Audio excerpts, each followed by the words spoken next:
Hi folks, welcome to the Prepared Homestead. This is Travis. Thank you all for stopping by to watch. We are finally getting a good, decent rain. It's not a heavy downpour, it's not storms, it's just the perfect kind of rain to soak into the ground. You know, it's a good, steady rain. It's been going on for a few hours now.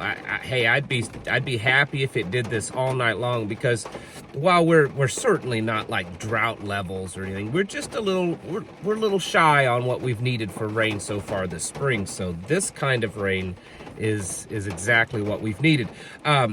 Before I get started, I want to mention to you a couple of books from a project, from a business that it's a whole series, and I've already read a couple of them, and I got a couple of more, and I wanted to share them with you. We have these are citizens manuals. They're similar to, say, military manuals, but they're written specifically for the professional citizen. While it's good to have, either through your service or going and paying someone else to teach you, military training, when it comes to defense, always remember that all of that, the military tactics are specifically designed around the fact that the military has vast infrastructure and it has a whole system and supply chain and reinforcements, whereas the professional private citizen, when it comes to defense of their home and their communities, typically are not going to have that. So while the information in these manuals are similar in some ways to military manuals, they are specifically written for the professional citizen defending their own home. So the two that I have today, it's Citizens Manual 9, it's Adverse Conditions and Environments, this one here. And then the second one is Citizen Manual 3, AR Pattern Rifle and Carbine. You can get these at the website tpcproject.com. Let me show you here. Right there, tpcproject.com. And I highly recommend these, especially if you're part of any type of mag or tribe or anything like that, a little militia. These manuals, I think, are very excellently written. There's pictures and all that kind of stuff, and charts and everything that you need. And so I would recommend these. Also, if you're needing the freedom seeds for your rifle and carbines and other things, there'll be a link for that down in the description in the comment section below. But anyways, speaking of this kind of stuff, I made a video, I believe it was just yesterday, but more has happened, so I want to talk about it again. And that are these riots that are popping up now. Of course, the media's calling them protests, but most of these have gotten pretty aggressive, violent. There's even been injuries and property damage. In my opinion, when it gets to that level, it's no longer a protest; it's a riot. But that's just my opinion. You don't have to share it. But there's been several more being reported in just the last 24 hours in several cities and universities. Like I said yesterday, this is following a very, very similar pattern to the BLM Antifa riots 3 or 4 years ago, the Summer of Love, all of that kind of stuff. And then also yesterday, the FBI issued a very serious warning that there could be an imminent threat to us when it comes to terrorist acts because of what's going on in the Middle East with the Gaza Strip and Palestine and Hamas and Israel and all that kind of stuff. So this stuff is getting serious. And while it still remains to be seen if this will end up being similar, starting, this time of the year into the summer, like the riots that we saw a few years ago, the George Floyd BLM riots, whatever you want to call them, Summer of Love. It's certainly looking that way right now. And I want to reiterate, it kind of worked out. I had these, I got to talk about it.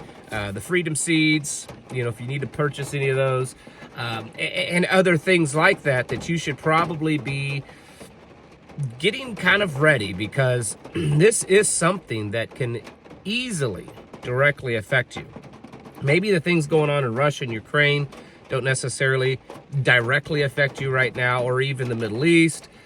Even a lot of times with the economy and other things, they don't always immediately affect us. This one certainly could.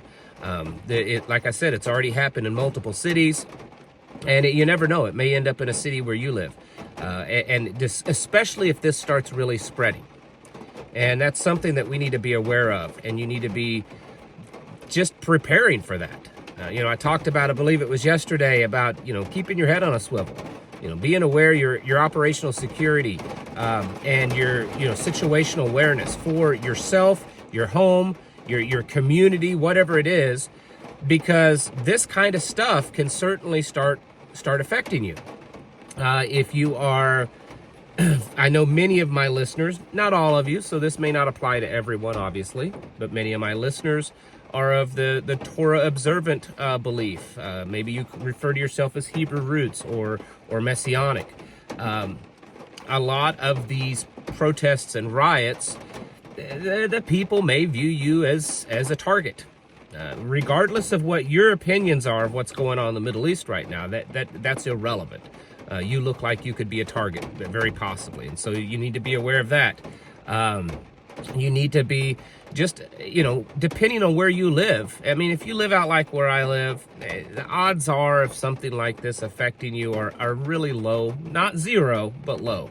But for those of you that live in the cities, especially if there's a college, because right now most of it's all happening in colleges, or if there's any infrastructure, bridges, anything like that, you should be aware of what's going on around you as much as you can.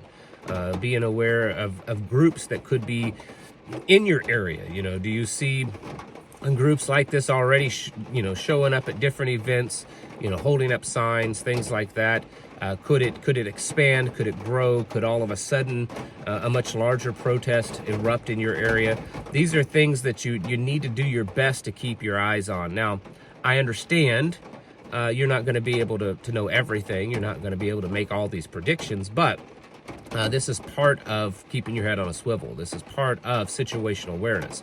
Not just, when you go to the store, what is around you that may be in danger, but also just your area. Trying to do your own job of collecting intel in your area and being aware of changes and groups of people that are starting to show up in your town or something like that. And then the possibility of just a massive terrorist attack. The FBI warning said that they believe that there's an imminent threat of something happening in the United States that would be similar to what we saw a few weeks back in Moscow, where that big symphony was blown up and shot up. Something like that could happen. I suspect if something on a larger scale like that happened, even if it was in one location, it would cause some definite fear to happen. And then the worst part, honestly, other than the potential loss of life, is the reaction of the government. It would be a perfect scenario for them to start cracking down more. Biden and the administration has been just nonstop about, gun control. Well, now we got to control a bunch of guns. We got to start, confiscating and banning things. People congregating. And be a perfect way, just like they did during the pandemic, to start saying, well, we can't have anyone congregating. You add that to this potential bird flu flying around. Oh, we got to keep everyone home. No one can do anything. These are all real things that could happen.